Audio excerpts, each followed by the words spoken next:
Michelle Carter thought her nightmare ended the day she divorced Ryan Keller. What she didn't know was that Ryan had been watching her every move for months, hiding in plain sight, waiting for the perfect moment to re-enter her life in the most terrifying way imaginable.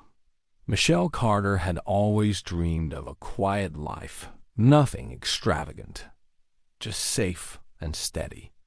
After 2 years of emotional chaos following her divorce, she finally felt like she was getting close to that dream.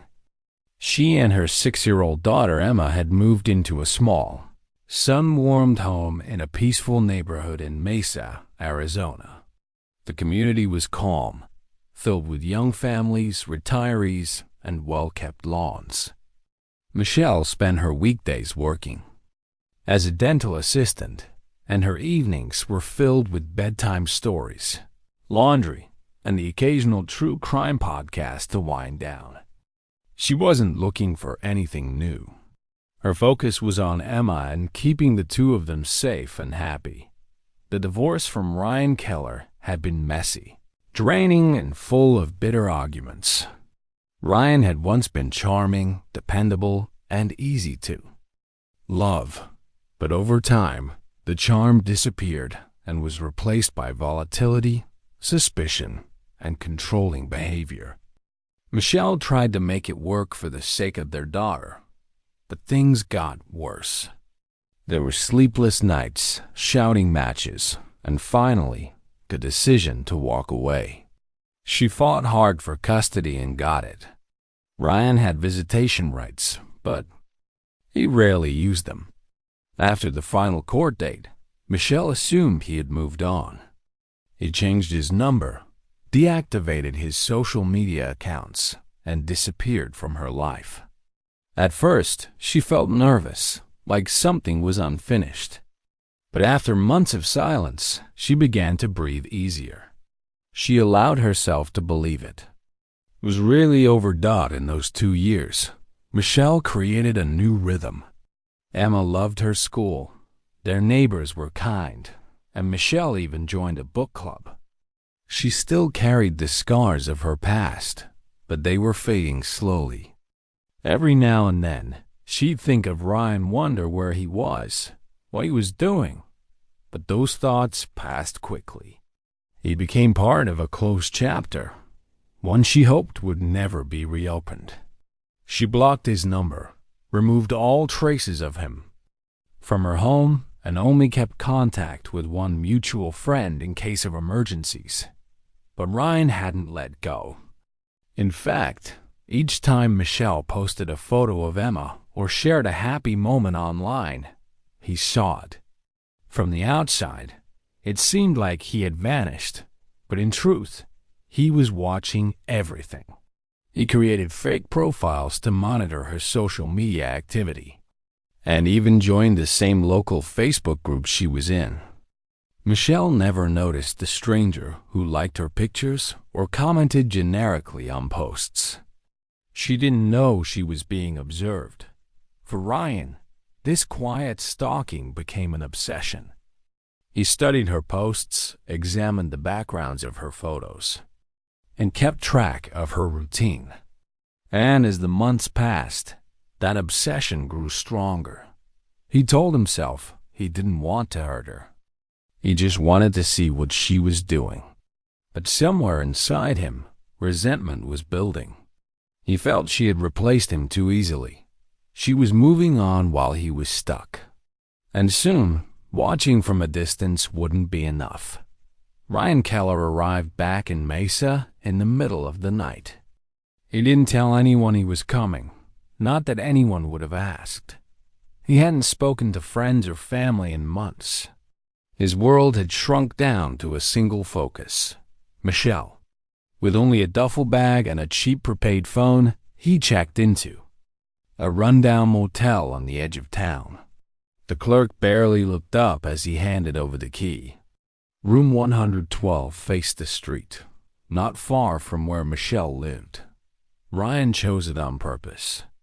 He needed to be close. The place was dirty and smelled of mildew, but it was cheap and anonymous.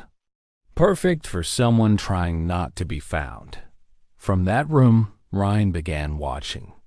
He didn't have a plan, just a growing need to be near her again, even if she never knew. He started simple. He drove past her house every morning, sometimes more than once.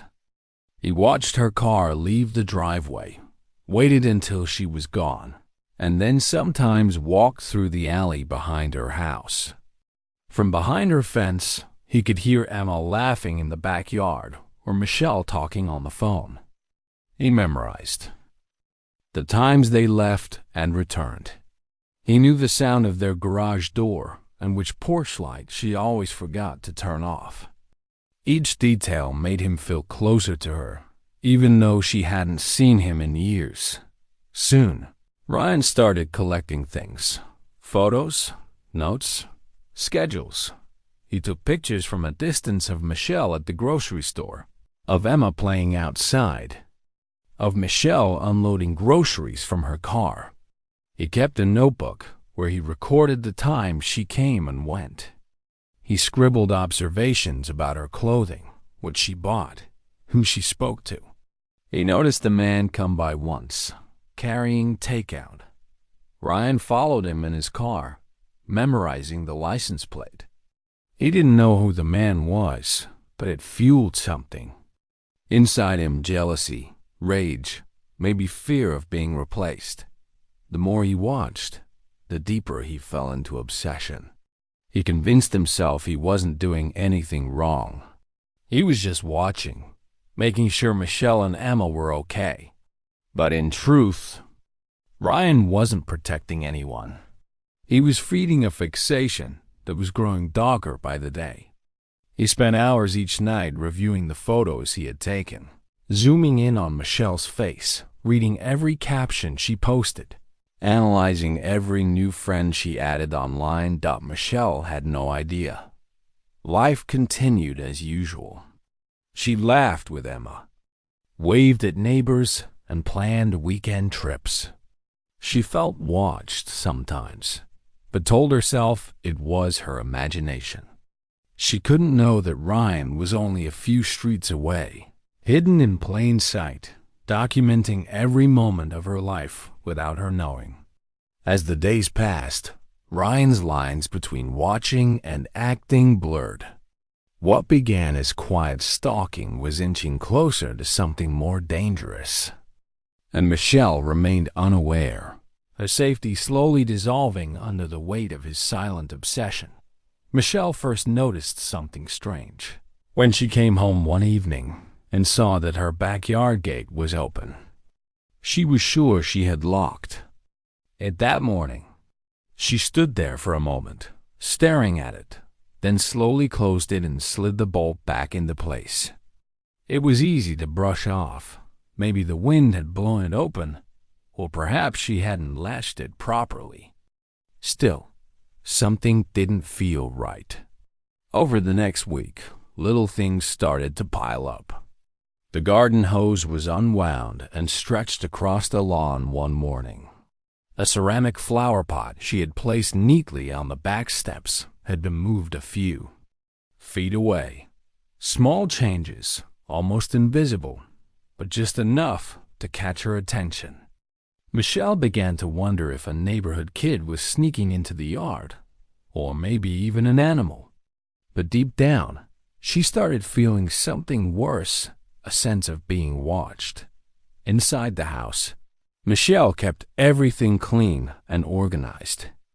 She was careful, a habit she had picked up during the most unpredictable moments of her marriage. Now, every misplaced item made her uneasy. One night, she was locking up before bed when she noticed the blinds in the living room were slightly open. She remembered closing them the night before. She tried to shake it off again. Maybe Emma had tugged them open in the morning. Maybe she forgot, but the discomfort grew stronger. She installed a simple security camera above the front door, more for peace of mind than anything else. She didn't expect it to catch anything unusual. But something about the quiet tension in her home pushed her to take that small precaution. Then her car was vandalized. A long, deep scratch ran down the driver's side door. It hadn't been there the night before. Her stomach dropped. She filed a police report, but there was little they could do. No cameras had caught it. No witnesses had seen anything. A few days later, it happened again. Another scratch, this time across the hood. The officer she spoke with told her it could be random, maybe some teens playing pranks. Michelle nodded, but she didn't believe it. Something felt targeted. Something felt personal. Emma added to her growing fear.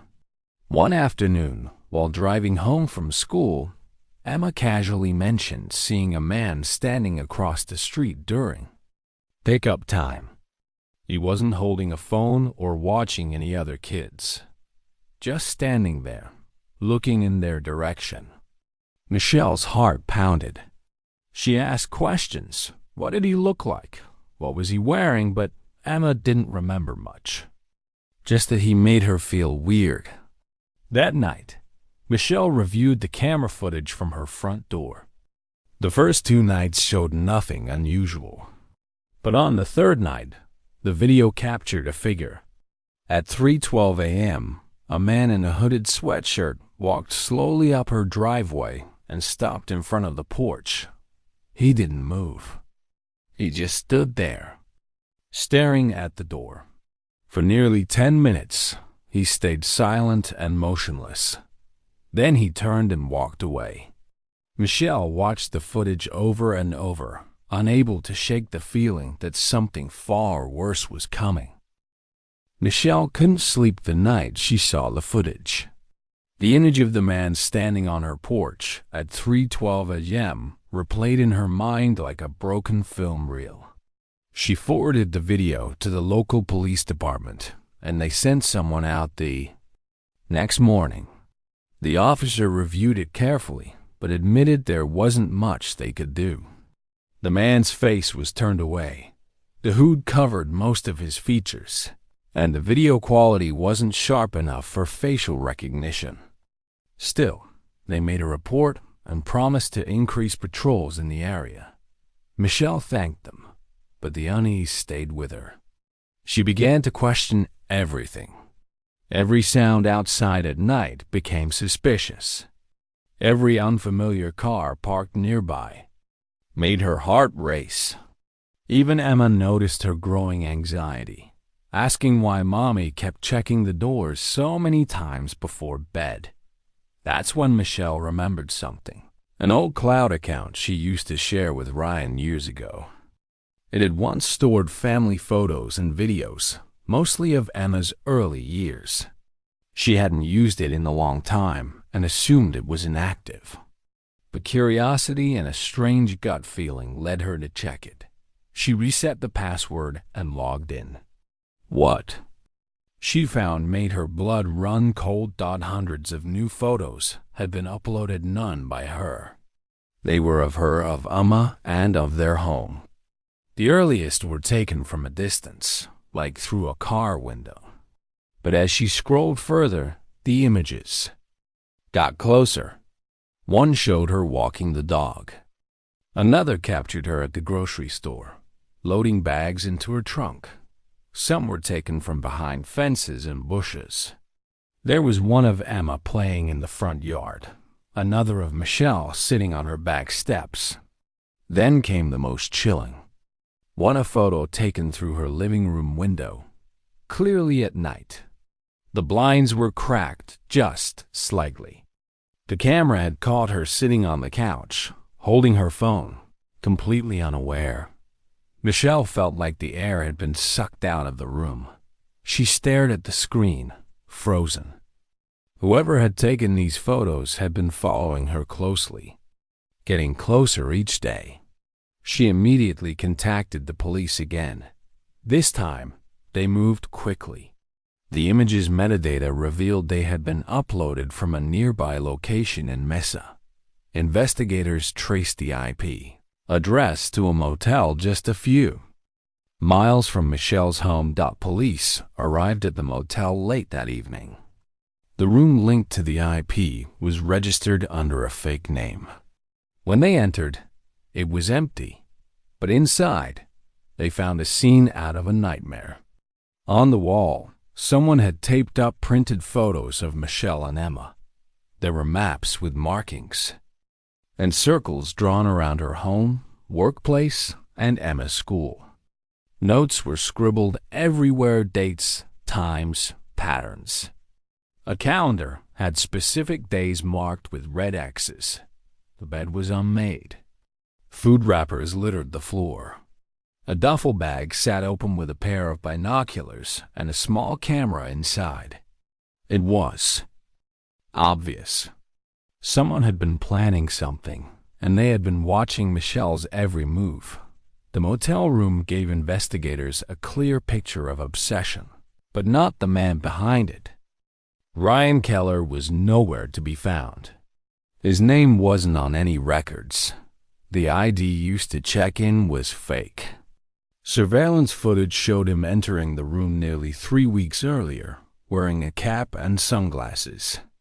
The last time he was seen on camera was 2 days before the police raid. After that, nothing. He had vanished. Michelle was placed under temporary police protection. Officers were stationed outside her home for several nights, and she was advised to stay inside and avoid any public places without security. Emma was kept home from school, and Michelle took a leave of absence from work. Still, the fear remained. The images on the motel wall haunted her. Someone had tracked every part of her life: where she worked, where she shopped, what time she walked her daughter to school. Each photo was proof that her privacy had been stripped away bit by bit. Worst of all, Michelle knew exactly who had taken them. Even though his name wasn't mentioned, she recognized Ryan's handwriting on the notes. She didn't need DNA or fingerprints. She knew it was him. The police tried to trace Ryan's car, phone, and bank activity, but everything went cold. His last known transaction was a cash withdrawal from an ATM near the motel. After that, nothing. He hadn't used his phone or been seen by anyone. He had vanished as quickly as he'd arrived. Without physical threats or direct contact, there was no warrant for arrest, only suspicion and evidence of stalking. Michelle was left in a terrifying limbo. The system couldn't protect her from a man who hadn't broken the law in a clear, provable way. Not yet. Eventually, the police protection ended. Weeks passed. Michelle sold her house and moved to a different city without telling anyone except her sister.